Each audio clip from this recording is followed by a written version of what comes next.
2014 August 10 Malayala Manorama ഞായറാഴ്ച പതിപ്പിൽ വന്ന വാർത്ത. അതിരില്ലാതെ സ്വാതന്ത്ര്യം. JNK ഉണ്ണുണ്ണി. സന്തോഷമാണ് സ്വാതന്ത്ര്യത്തിന്റെ ഭാവം.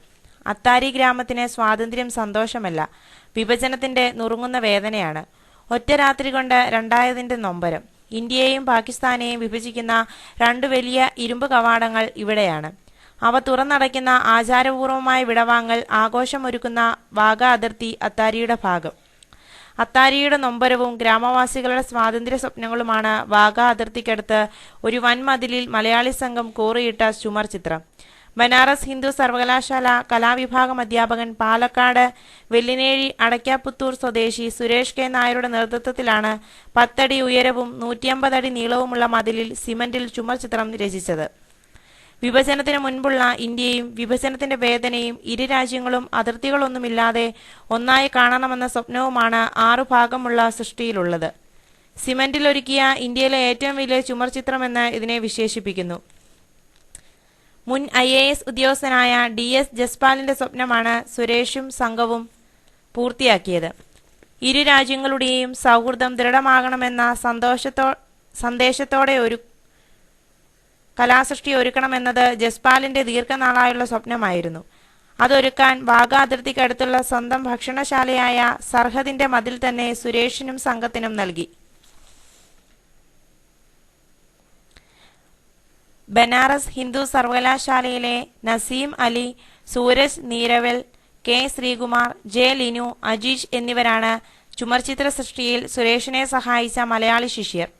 പുതുച്ചേരിയിലെ Tasmai centre for art and culture director Keerthi Santhak ആശയാവിഷ്കാരത്തിൽ സഹായിച്ചു.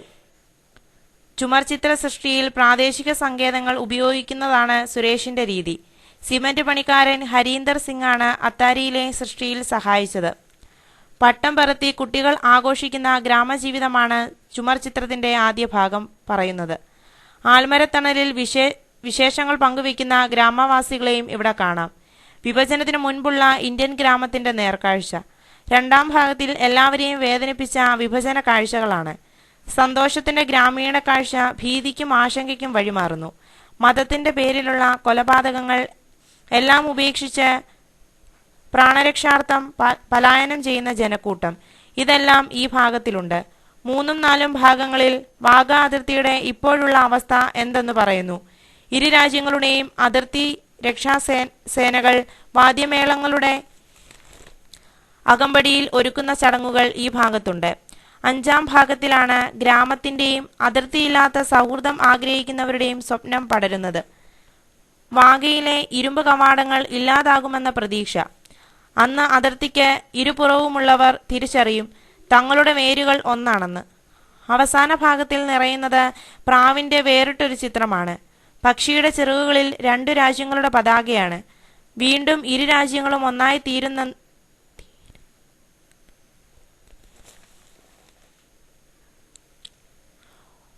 തീരുമെന്നും സമാധാനം പുനഃസ്ഥാപിക്കപ്പെടുമെന്നും പ്രാവിലൂടെ പറയുന്നു. 1947 ഓഗസ്റ്റ് 14 വരെ ഒന്നായിരുന്ന ഗ്രാമം രണ്ടായതിന്റെ വേദന ഇന്നുമുണ്ട്.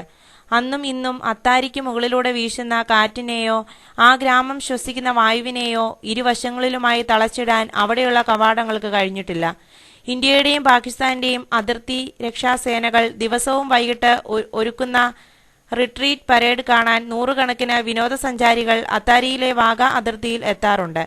സന്ദർശകർക്ക് ഇതൊരു ആഘോഷമാണ്. അത്താരി ഗ്രാമത്തിന് തങ്ങൾ രണ്ടായി എന്നതിന്റെ ദിവസേനയുള്ള ഓർമ്മപ്പെടുത്തലും.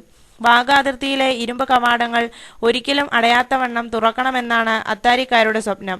ഗ്രാമവാസികൾ കവാടങ്ങളെ നോക്കി മനസ്സിൽ പറയും, ഖുൽജ വാഗ, കവാടങ്ങളെ തുറക്കുക, എന്നേക്കുമായി തുറക്കുക എന്നാണ് അത്താരി ഉരുവിടുന്ന മന്ത്രം. വാഗ അതിർത്തിയിലെ അത്താരി ഗ്രാമത്തിന് സ്വാതന്ത്ര്യം സന്തോഷത്തെക്കാൾ വിഭജനത്തിന്റെ വേദനയാണ്. ബനാറസ് ഹിന്ദു സർവകലാശാലയിലെ മലയാളി സംഘം വാഗ അതിർത്തിക്കടുത്ത് ഒരു വൻമതിലിൽ വരച്ചിട്ട ചുമർ ചിത്രം കാലങ്ങൾ കടന്നെത്തിയ അത്താരിയുടെ കഥ പറയുന്നു. ഒരു മതിൽ കിട്ടിയിരുന്നെങ്കിൽ, എവിടെയെങ്കിലും വലിയൊരു ചുമര് കണ്ടാൽ അതിലൊരു കലാസൃഷ്ടി ഒരുക്കുക എന്നതാണ് സുരേഷ് കെ നായരുടെ ചിന്ത. ക്ഷേത്രനഗരമായ വാരാണസിയുടെ മതിലുകളിൽ സുരേഷിന്റെയും സംഘത്തിന്റെയും സൃഷ്ടികൾ പതിഞ്ഞു കഴിഞ്ഞു. കൂടുതൽ മതിലുകളിൽ വാരാണസിയുടെ പൈതൃകം പടർത്താൻ ഒരുങ്ങുകയാണിവർ. ഇതിനോടകം വലിയ 4 ചുമർ ചിത്രങ്ങളാണ് നഗരമതിലുകളിൽ വരച്ചത്. വാരാണസിയുടെ മുഖം മിനുക്കാനുള്ള പ്രധാനമന്ത്രി നരേന്ദ്രമോദിയുടെ പദ്ധതികളുടെ ഭാഗമായി ചിത്രരചനയ്ക്കായി കൂടുതൽ സ്ഥലം ലഭിക്കുമെന്ന പ്രതീക്ഷയിലാണിവർ. കാശിയുടെ പ്രത്യേകതകൾ തന്നെയാണ് ഓരോ സൃഷ്ടിയുടെയും വിഷയം. കഥക്, ധ്രുപദ് സംഗീതം, ഗംഗാതീരത്തെ ഘാട്ടുകളിലെ ആചാരങ്ങൾ, ശങ്കരാചാര്യർ ഉൾപ്പെടെ നഗരം സന്ദർശിച്ചുപോയ മഹാരഥന്മാരുടെ കാഴ്ചപ്പാടുകൾ തുടങ്ങിയവ വിഷയമാക്കിയുള്ള ചുമർ ചിത്രങ്ങൾ ഒരുക്കുന്നുണ്ട്. പുണ്യനദിയും കലയും സാങ്കേതിക വിദ്യയും എന്ന വിഷയത്തിൽ ഗവേഷണം നടത്താൻ കാനഡയിലെ സർവകലാശാലയിൽ നിന്ന് സുരേഷിന് അനുമതി ലഭിച്ചിട്ടുണ്ട്. സുരേഷിന് ലഭിക്കുന്ന 5ാമത്തെ വിദേശ സ്കോളർഷിപ്പാണിത്. ഓട്ടവ, ബനാറസ് സർവകലാശാലകൾ തമ്മിലുള്ള ഗവേഷണ പദ്ധതിയുടെ ഭാഗമായാണ് ഇപ്പോൾ ലഭിച്ചിരിക്കുന്ന സ്കോളർഷിപ്പ്. വിദേശത്ത് ഉൾപ്പെടെ ഒട്ടേറെ ഗ്യാലറികളിൽ പ്രദർശനം സംഘടിപ്പിച്ചിട്ടുണ്ട്. വാരാണസിയിലെ ധ്രുപദ് സംഗീത പരിപാടികളുടെ പശ്ചാത്തലത്തിൽ ഒരുക്കിയ വേറിട്ട ചിത്രങ്ങളുടെ പ്രദർശനം ഇന്ത്യയിലെ 30 പട്ടണങ്ങളിലായി നടക്കുന്നു.